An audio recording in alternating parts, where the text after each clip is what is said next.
Pagkatapos ng 6 na sunod-sunod na panalo ng Los Angeles Lakers, ay natalo na nga po ito laban sa Orlando Magic kanina sa score na 119-118.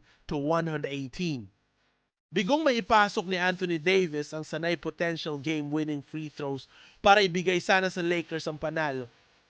Sa interview nga po ni Davis sa locker room, matapos ang laro ay sinabi nitong sobrang nakakadismaya para sa kanya ang pagkatalo.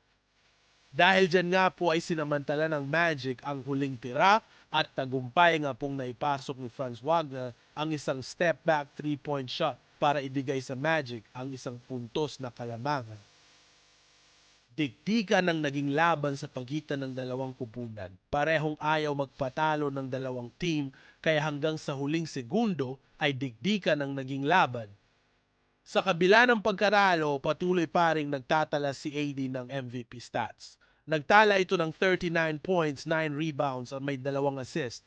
Si Lebron ay nagtala rin ng 31 points, 10 rebounds at 7 assist, kasama ang isang poster dunk sa big man na si Isaac. Samantalang, ang Lakers rookie namang si Dalton Neck ay nagtala rin ng 17 points at patuloy na umaakyat sa Rookie of the Year race ngayong season.